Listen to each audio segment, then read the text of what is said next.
Meu nome é Laura Mendes. Durante 3 anos, minha própria família me chamou de inútil. Para eles, eu era a filha que não tinha conseguido construir uma carreira, a mulher que vivia às custas dos outros, e a irmã que aparecia nas reuniões de família, sempre com roupas simples e sem dinheiro para ostentar. Mas havia uma coisa que eles não sabiam. Eu estava trabalhando em segredo.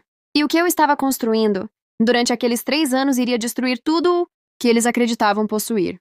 Tudo começou em um domingo. Eu entrei na casa dos meus pais carregando apenas uma bolsa velha. Minha mãe olhou para mim e cochichou para minha tia.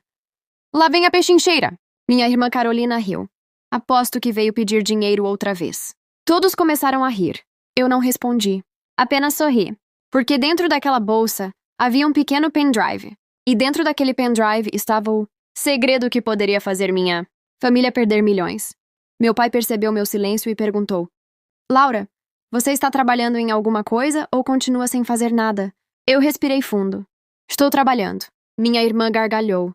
Trabalhando? Em quê? Em algum projeto imaginário? Mais risadas. Eu abaixei os olhos. Eles pensaram que eu estava envergonhada. Mas eu estava apenas esperando. Esperando o momento certo. Naquela noite, meu pai anunciou uma novidade. A família estava prestes a vender uma empresa que havia pertencido ao meu avô. O negócio valia milhões. E meu pai estava orgulhoso. Dentro de algumas semanas, todos nós vamos ficar ricos. Minha mãe abraçou minha irmã. Carolina começou a falar sobre o carro que compraria. Meu irmão Rafael já planejava uma viagem. Então meu pai olhou para mim. E você, Laura? Talvez finalmente consiga comprar alguma coisa sem pedir dinheiro. Todos riram novamente. Eu levantei meu copo e respondi calmamente. Talvez. Ninguém percebeu que minhas mãos estavam tremendo. Não de medo.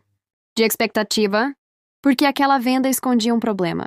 Um problema que eu havia descoberto 3 anos antes. Na época, eu trabalhava como assistente administrativa na empresa e encontrei documentos antigos que mostravam que o principal produto da empresa não havia sido desenvolvido pelo meu pai, nem pelo meu irmão. O projeto original tinha sido criado pelo meu avô. E havia uma cláusula esquecida no contrato.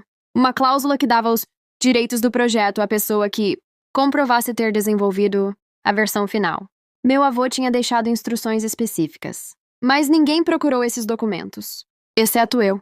Durante 3 anos, eu reconstruí o projeto em segredo. Passei noites estudando. Trabalhei depois do expediente. Economizei cada centavo. E finalmente consegui provar que a versão atual da empresa dependia diretamente da pesquisa original do meu avô. Mas havia algo ainda maior. Eu descobri que meu pai e meu irmão haviam falsificado documentos para vender a empresa por um valor muito maior do que ela realmente valia. Eu poderia ter denunciado tudo imediatamente, mas não fiz isso. Eu queria descobrir até onde eles iriam. E naquela noite descobri. Quando todos foram embora, meu irmão Rafael entrou no meu quarto. Ele fechou a porta. Você ainda tem aqueles documentos antigos? Meu coração parou por um segundo.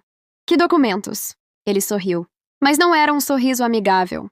Não finja, Laura. Eu sei que você encontrou alguma coisa. Fiquei em silêncio. Então ele se aproximou. Se você contar alguma coisa sobre a empresa, vai se arrepender. Ele saiu. Eu tranquei a porta. E naquele momento percebi que o jogo tinha mudado. Na manhã seguinte, recebi uma mensagem de um número desconhecido. Eles sabem do projeto. Apague tudo antes que seja tarde. Fiquei olhando para a tela. Quem havia enviado aquilo? E principalmente, como aquela pessoa sabia do meu projeto secreto? Horas depois, recebi outra mensagem. Dessa vez havia apenas uma foto. Era uma fotografia minha entrando na empresa 3 anos antes. Alguém estava me observando desde o começo. Então meu celular tocou. Era o advogado do meu avô. Ele disse apenas: Laura, precisamos conversar pessoalmente. Tenho documentos que nunca foram entregues à sua família. Que documentos? Ele ficou em silêncio por alguns segundos. Então respondeu: O testamento verdadeiro do seu avô. Meu coração disparou. Mas meu pai sempre disse que o testamento já tinha sido dividido. Ele mentiu. Fiquei sem conseguir respirar. E então o advogado completou: Laura, seu avô não deixou a empresa para sua família. Então deixou para quem? A resposta dele mudou minha vida para sempre. Para você. Naquele instante entendi. Durante 3 anos, eles me chamaram de inútil. Durante 3 anos, riram de mim. Durante 3 anos, pensaram que eu não tinha nada. Mas eles não sabiam que eu estava preparando algo muito maior do que uma simples vingança. E no dia seguinte, eu iria colocar todos eles diante do advogado. Só que havia um detalhe que eu ainda não sabia. Meu pai também tinha um documento escondido, e aquele documento poderia colocar meu próprio segredo em risco. Naquela manhã, fui ao escritório do advogado do meu avô. Eu ainda não conseguia acreditar no que ele havia me dito. A empresa não pertencia ao meu pai, pertencia a mim. O advogado, Dr. Henrique Almeida, colocou uma pasta sobre a mesa. Seu avô preparou isso meses antes de morrer. Abri a pasta. Havia contratos, registros antigos e uma carta escrita à mão. Reconheci imediatamente a letra do meu avô. A primeira frase me fez congelar. Laura, se você está lendo isso, significa que finalmente descobriu quem realmente estava ao seu lado. Continuei lendo. Meu avô sabia que meu pai estava tentando tomar controle da empresa e havia deixado uma condição. Eu só poderia assumir oficialmente o patrimônio depois de completar 3 anos trabalhando no projeto original. Foi por isso que passei 3 anos em segredo trabalhando naquele projeto. Sem saber, eu estava cumprindo exatamente a última vontade dele. E então o advogado me entregou outro envelope. Seu avô também deixou isso. O que é? Ele respondeu. Uma cópia de uma gravação. Colocamos o áudio para tocar. A voz do meu pai surgiu. Eu fiquei pálida. Ele estava conversando com meu irmão. Quando a venda acontecer, tiramos Laura do caminho. Ela não sabe de nada. Meu irmão perguntou. E se ela descobrir? Meu pai respondeu. Ela nunca vai descobrir. Desliguei o áudio. Minhas mãos tremiam. Eles não apenas estavam roubando a empresa. Eles planejavam me afastar para sempre. Mas havia uma coisa que meu pai não sabia. Eu já tinha uma cópia daquela gravação. E naquele momento, meu advogado me fez uma pergunta. Você quer denunciar sua família agora? Olhei para ele. Ainda não. Ele pareceu surpreso. Por quê? Eu sorri. Porque quero que eles façam a venda primeiro. O advogado entendeu. Eu não queria apenas impedir o golpe. Eu queria que eles assinassem a própria queda. Antes de sair, recebi uma ligação. Era minha mãe. Laura, precisamos conversar. E sobre de quê? Ela respirou fundo. Seu pai encontrou alguma coisa no seu quarto. Meu coração acelerou. O quê? Não sei. Mas ele está furioso. Desliguei. Poucos minutos depois recebi uma foto. Era uma imagem do meu quarto. Minha gaveta estava aberta, e sobre a cama estava o meu notebook. Alguém havia encontrado meu projeto. Mas não era só isso. Quando cheguei em casa, a porta estava destrancada. Entrei lentamente. Meu notebook havia desaparecido. Minha pasta de documentos também. E sobre a mesa havia um bilhete. Você deveria ter ficado quieta. Eu reconheci a letra. Era do meu irmão. Nesse momento, meu celular tocou. Era o advogado. Laura, não entre em pânico. O que aconteceu? E seu pai acabou de marcar a assinatura da venda da empresa. Para quando? Amanhã de manhã. Fiquei em silêncio. E há mais uma coisa, ele continuou. O quê? Ele apresentou um documento dizendo que você renunciou oficialmente a todos os seus direitos sobre a empresa. Meu sangue gelou. Isso é impossível. Eu nunca assinei nada. Eu sei. Então quem assinou? O advogado demorou alguns segundos para responder. Alguém falsificou sua assinatura. Fechei os olhos. Tudo estava acontecendo rápido demais. Mas então me lembrei de uma coisa. 3 anos antes, meu avô havia me ensinado uma frase. Quando alguém tenta roubar aquilo que é seu, não mostre que descobriu. Deixe o ladrão acreditar que venceu. Foi exatamente o que eu fiz. Na manhã seguinte, coloquei meu melhor vestido. Arrumei meu cabelo. E fui para a reunião da venda. Quando entrei na sala, meu pai sorriu. Minha mãe desviou o olhar. Meu irmão parecia vitorioso. Carolina começou a rir. Olhem só quem resolveu aparecer. Meu pai colocou o contrato sobre a mesa. Laura, assine aqui confirmando que não tem nenhuma participação na empresa. Peguei a caneta. Todos ficaram me observando. Eu fingi estar nervosa. Depois coloquei a caneta sobre o papel. Claro. Meu irmão sorriu. Mas antes de assinar, olhei para a porta. O advogado do meu avô acabava de entrar. E atrás dele estavam 2 investigadores e um perito judicial. O sorriso do meu pai desapareceu. Eu então disse calmamente. Antes de assinarmos qualquer coisa, coloquei meu celular sobre a mesa. Acho que vocês deveriam ouvir uma gravação. A voz do meu pai começou a tocar. Quando a venda acontecer, tiramos Laura do caminho. Ninguém respirou. Meu pai ficou branco. Mas então ele se levantou e gritou. Essa gravação é falsa. O investigador deu um passo à frente. Temos a gravação original. Meu pai olhou para mim. Pela primeira vez em toda a minha vida. Ele estava com medo de mim, mas ele ainda tinha um último segredo. Um segredo que poderia virar toda aquela situação contra mim. E quando ele revelou esse segredo, até o advogado do meu avô ficou em silêncio. Meu pai ficou parado no meio da sala. Todos olhavam para ele. Então ele respirou fundo e disse: Antes de me acusarem, vocês precisam saber de uma coisa. Ele tirou um documento de uma pasta preta. Laura não é a verdadeira herdeira. Meu coração disparou. Minha mãe abaixou a cabeça. Meu irmão começou a sorrir. Finalmente, disse ele. Agora ela vai descobrir toda a verdade. Meu pai colocou o documento sobre a mesa. O avô dela descobriu, antes de morrer, que Laura não era sua neta biológica. O silêncio foi absoluto. Eu senti minhas pernas perderem a força. O quê? Meu pai continuou. Seu avô descobriu isso e mudou o testamento. Por alguns segundos eu não consegui responder. Então olhei para o advogado. Isso é verdade? O Dr. Henrique pegou o documento. Léo. Depois levantou os olhos. Não. Meu pai congelou. Como assim? O advogado virou o documento. Este documento é falso. Meu irmão imediatamente gritou. Você está mentindo! Mas o advogado não se abalou. Não estou. Conheço a assinatura do seu pai há mais de 20 anos. Esta foi digitalmente copiada. Meu pai ficou pálido. Então o investigador pegou o documento. E temos algo ainda melhor. Ele colocou um segundo papel sobre a mesa. Descobrimos quem criou o arquivo. Meu irmão parou de sorrir. O investigador apontou para ele. Foi criado no computador do Sr. Rafael. Minha mãe começou a chorar. Rafael... Ele deu um passo para trás. Eu só fiz o que papai mandou. Meu pai virou-se para ele. Cale a boca! Tarde demais. A sala inteira tinha ouvido. Meu irmão percebeu o erro. E então tentou fugir. Mas os investigadores o impediram. Foi quando meu pai olhou para mim. Laura, você acha que venceu? Eu não respondi. Ele sorriu de maneira estranha. Você ainda não sabe de onde veio o dinheiro usado para financiar seu projeto secreto. Meu sangue gelou. O que você está dizendo? Durante 3 anos. Você acreditou que estava pagando tudo com seu próprio dinheiro. Ele riu. Mas parte daquele dinheiro veio da própria empresa. Fiquei sem palavras. Meu pai continuou. Eu sabia do seu projeto desde o primeiro ano. Aquele foi o maior choque de todos. Ele sabia. Durante 3 anos, enquanto eu pensava que estava escondendo tudo, ele estava me observando. Mas então o advogado abriu outra pasta.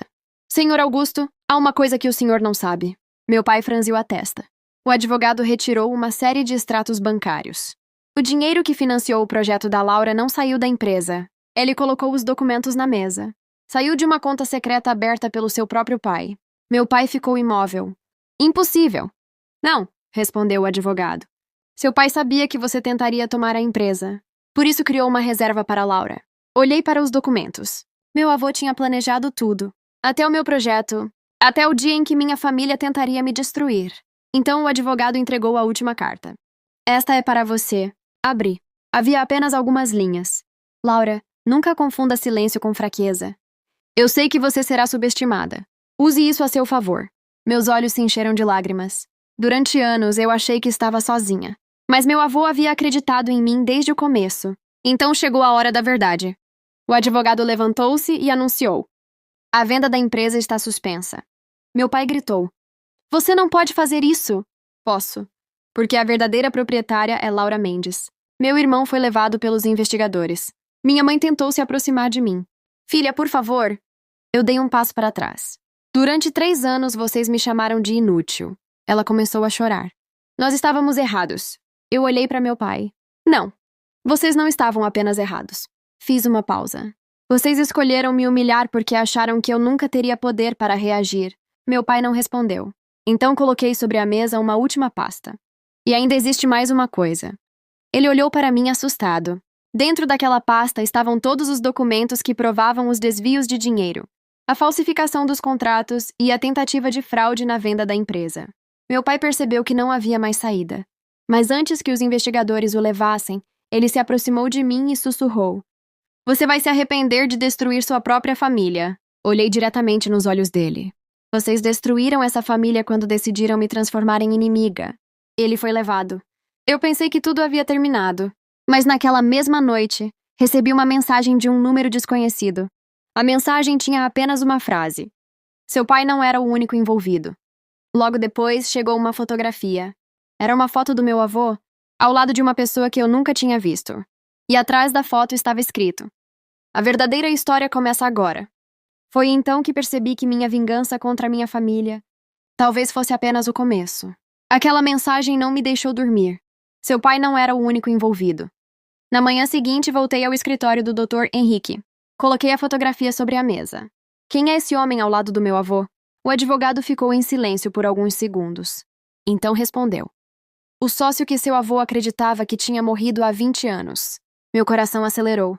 E por que ele está nessa fotografia? O advogado virou a foto. No verso havia uma data e uma frase escrita pelo meu avô. Se um dia Laura descobrir a verdade, entregue tudo a ela. Dr. Henrique abriu um último arquivo. E ali estava a verdade. Meu pai não havia criado a fraude sozinho. O homem da fotografia havia ajudado a financiar o esquema. Mas havia algo que eles nunca imaginaram. Meu avô tinha previsto a traição. Ele havia deixado provas em um cofre, esperando pelo dia em que eu estivesse preparada. E naquele momento eu percebi. Eu não precisava destruir minha família. A verdade faria isso por mim. Nas semanas seguintes, entreguei todos os documentos às autoridades. Os desvios foram investigados. A fraude na venda foi cancelada. Os contratos falsificados foram anulados. E o dinheiro que minha família havia escondido começou a ser recuperado. Meu pai perdeu o controle da empresa. Meu irmão também foi responsabilizado pelas falsificações. Minha mãe, depois de descobrir toda a verdade, decidiu testemunhar contra eles. Mas a minha maior vingança não aconteceu em um tribunal. Aconteceu 3 meses depois. A empresa estava novamente funcionando. Só que agora havia uma diferença. Eu era a proprietária. No primeiro dia em que entrei no escritório como presidente, todos os funcionários ficaram em silêncio. Eu olhei para aquela sala. A mesma sala onde, anos antes, meu pai havia dito que eu nunca seria ninguém. E então coloquei sobre a mesa uma fotografia do meu avô. Eu havia conseguido. Não porque tinha gritado mais alto. Não porque tinha humilhado ninguém. Mas porque permaneci em silêncio enquanto todos acreditavam que eu era fraca. Naquela tarde, minha mãe apareceu. Ela estava chorando. Laura, posso falar com você? Eu aceitei. Ela sentou diante de mim. Eu sinto muito. Fiquei em silêncio. Eu deveria ter acreditado em você. Olhei para ela e respondi. Eu não preciso que você peça perdão porque eu venci. Ela abaixou a cabeça. Então o que você quer? Respirei fundo. Quero que nunca mais uma pessoa seja tratada como inútil apenas porque os outros não conseguem enxergar o que ela está construindo. Minha mãe começou a chorar. E eu entendi que aquele era o verdadeiro fim da minha vingança. Não era vê-los sofrer. Era provar que eles estavam errados. Meses depois, inaugurei um novo projeto usando parte dos lucros da empresa. Um programa para ajudar jovens que não tinham dinheiro, contatos ou apoio familiar a desenvolver seus próprios projetos. Na entrada, coloquei uma placa com uma frase do meu avô. Nunca subestime alguém que está trabalhando em silêncio. Naquela noite, fiquei sozinha no escritório. Olhei pela janela e sorri. Durante 3 anos, minha família dizia: lá vem a pechincheira. Eles riam das minhas roupas. Riam do meu silêncio. Riam porque acreditavam que eu não tinha nada. Mas ninguém percebeu que, enquanto eles gastavam energia tentando me diminuir, eu estava construindo o meu futuro. Peguei a última carta do meu avô e reli. Havia uma frase que eu nunca tinha entendido completamente. A melhor vingança não é fazer seu inimigo cair. É chegar tão longe que ele perceba que nunca conseguiu impedir você. Fechei a carta. E finalmente compreendi. Eu não era a filha inútil. Eu não era a pechincheira. Eu não era a mulher que precisava da minha família. Eu era Laura Mendes. A mulher que eles tentaram destruir. A mulher que eles subestimaram. E a mulher que, no final, herdou não apenas a empresa, mas a própria liberdade. E enquanto minha família enfrentava as consequências das próprias escolhas, eu comecei uma nova vida. Sem ódio. Sem medo. E pela primeira vez, sem precisar provar nada a ninguém. Porque algumas vinganças não terminam com gritos. Elas terminam com um sorriso. E com a certeza de que aqueles que um dia disseram lá vem a pechincheira, agora só podiam olhar de longe, para a mulher que eles nunca conseguiram enxergar.